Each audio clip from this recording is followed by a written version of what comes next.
이 내용이 궁금했다. 제4회. 야베스의 기도 뒤에 숨어있는 진실은 무엇인가요?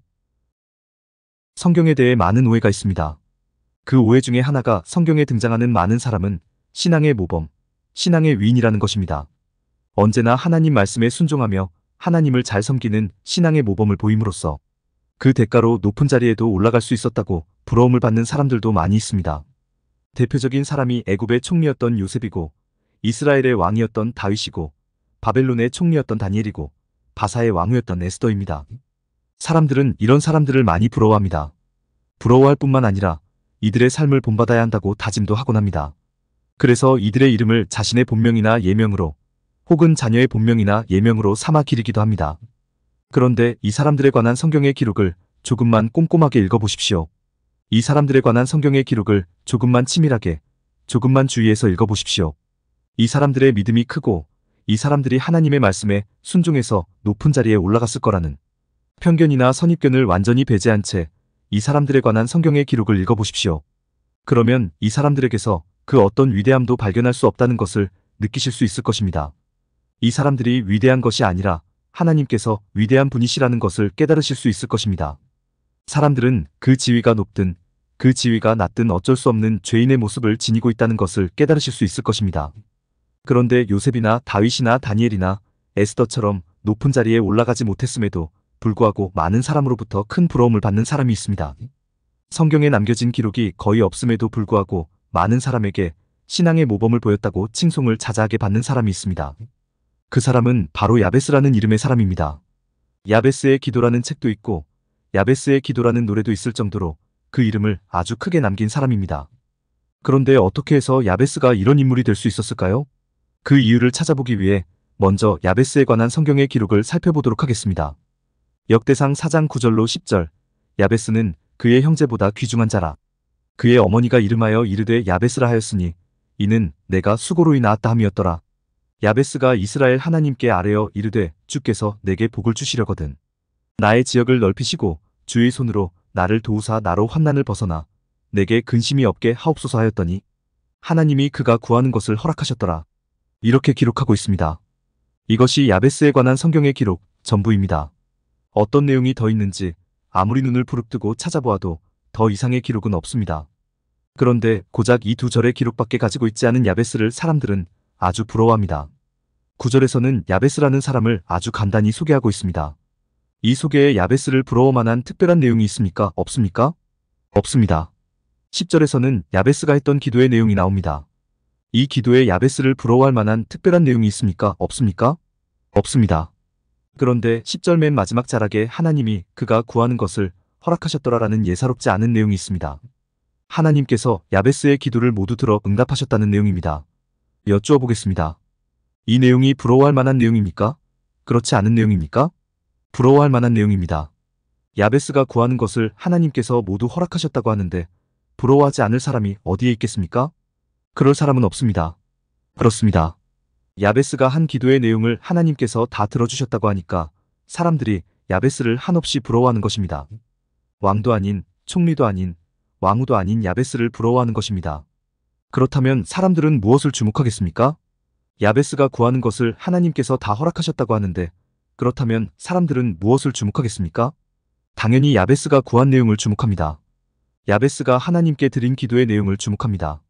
그리고 야베스처럼 기도하면 하나님으로부터 자신도 응답받을 수 있다고 생각합니다. 그래서 야베스가 한 기도의 내용을 살펴보았습니다. 야베스의 기도는 주께서 내게 복을 주시려거든 나의 지역을 넓히시고 주의 손으로 나를 도우사 나로 환난을 벗어나 내게 근심이 없게 하옵소서라는 기도였습니다. 대부분 사람은 이 기도에 비밀이 있다고 생각을 했습니다. 또 대부분 목사도 이 기도에 비밀이 있다고 설교를 했습니다. 그래서 이 기도를 반복적으로 따라하곤 했습니다. 그런데 여러분, 야베스의 기도에 특별한 무엇이 있습니까? 특별한 무엇이 없습니다. 아무리 눈을 부릅뜨고 찾아봐도 특별할 게 전혀 없는 기도입니다. 이런 기도는 부지기수입니다. 인터넷을 조금만 검색해보아도 야베스의 기도보다 훨씬 더 은혜로운 기도, 야베스의 기도보다 훨씬 더 간절한 기도, 야베스의 기도보다 훨씬 더 모범적인 기도가 차고 넘칩니다. 야베스의 기도에 특별할 게 전혀 없습니다. 야베스의 기도가 어떤 기도입니까? 한마디로 복을 달라는 기도입니다. 야베스가 어떤 복을 달라고 기도합니까? 자신의 지역을 넓혀주시고 자신에게 도움을 주시고 자신이 환난을 벗어날 수 있도록 해주시고 자신이 근심 없이 살아갈 수 있도록 해달라고 기도합니다. 그런데 이 내용이 특별한 내용입니까? 그렇지 않습니다. 대부분 사람의 기도가 이와 다르지 않습니다. 어찌 보면 야베스의 기도는 아주 평범한 기도입니다. 그런데 왜 야베스의 기도는 다 응답을 받았느냐는 것입니다. 왜 하나님께서 야베스가 구하는 것은 다 허락하셨느냐는 것입니다. 그 이유가 몹시 궁금합니다. 지금부터 그 이유를 말씀드리도록 하겠습니다. 오늘 영상을 시작할 때 사람들이 오해를 많이 한다고 말씀을 드렸습니다. 성경에 등장하는 인물들을 신앙의 모범, 신앙의 위인으로 오해한다고 말씀을 드렸습니다. 사람들이 야베스를 부러워하는 이유도 바로 이 오해로부터 비롯된 것입니다. 여러분께 여쭈어 보겠습니다. 여러분은 성경이 2절에 걸쳐 야베스에 관한 기록을 남긴 이유가 어디에 있다고 생각을 하십니까? 너무 막연할 것 같아 제가 보기를 드리겠습니다. 1번 야베스의 기도가 가장 모범적인 기도라는 것을 강조하기 위해서이다. 2번 야베스가 자신이 기도한 것처럼 열심히 살았다는 것을 강조하기 위해서이다. 정답이 몇 번이겠습니까? 지금까지는 별 생각 없이 1번을 정답이라고 택하셨을 것입니다. 그런데 이 영상을 보고 계시는 지금 이 순간 1번을 정답으로 택하기가 공연히 꺼려지실 것입니다. 그러면서 2번 야베스가 자신이 기도한 것처럼 열심히 살았다는 것을 강조하기 위해서이다. 를 정답으로 택하셨을 것입니다. 맞습니다. 성경은 야베스의 기도를 모범적인 기도로 소개하고 있는 것이 아니라 야베스가 자신이 기도한 것처럼 정말 열심히 살았고 이런 야베스를 하나님께서 도우셨기 때문에 지금 사람의 역사가 이어지고 있다고 말하고 있는 것입니다. 이 시점에서 야베스가 어떤 사람인지를 한번 살펴보겠습니다. 야베스라는 사람에 관한 기록은 아주 짧습니다. 9절 야베스는 그의 형제보다 귀중한 자라 그의 어머니가 이름하여 이르되 야베스라 하였으니 이는 내가 수고로 인하였다 함이었더라라는 기록이 전부입니다. 그런데 이 기록에서 우리는 야베스라는 사람에 대해 많은 것을 유추해 볼 수 있습니다. 우선 야베스에게는 아버지가 없었을 거라고 유추해 볼 수 있습니다. 아버지가 있었더라면 분명히 이름을 아버지가 지어주었을 것입니다. 그런데 야베스란 이름을 지어준 이는 어머니입니다. 이로 볼 때 야베스가 태어났을 때 야베스의 아버지는 없었을 것이 확실합니다. 어쩌면 야베스는 아버지가 죽은 다음에 태어난 유복자일지도 모릅니다.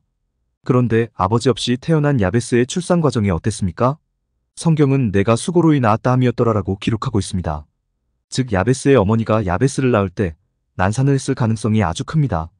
그래서 수고, 고통이라는 의미의 야베스라고 이름을 지었을 것이라고 유추해 볼 수 있습니다. 그리고 야베스는 장애를 가지고 태어난 사람일 가능성이 아주 크다고 유추해 볼 수 있습니다.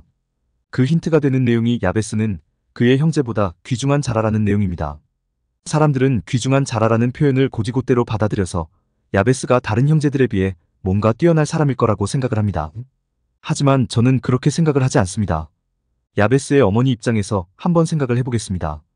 야베스의 형들이 있습니다. 형들은 아버지가 있을 때 태어난 아들들이고 아버지의 품에도 안겨보았던 아들들입니다. 그런데 야베스는 다릅니다. 유복자로 태어났습니다. 그것도 난산으로 인하여 장애를 가지고 태어났습니다.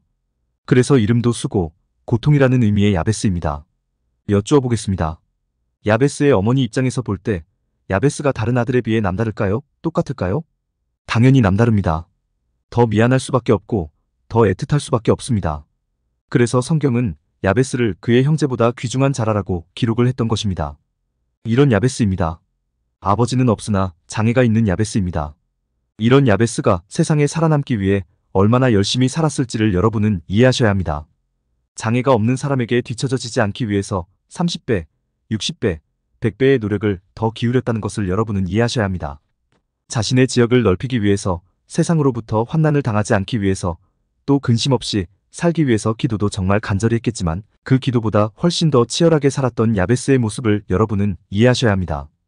그리고 그렇게 기도하고 그렇게 살아가는 야베스를 하나님께서 도우셨다는 것을 여러분은 이해하셔야 합니다. 정리하겠습니다. 자신의 지역을 넓혀달라고 하나님께 간절히 기도한다고 해서 지역이 넓혀지지 않습니다.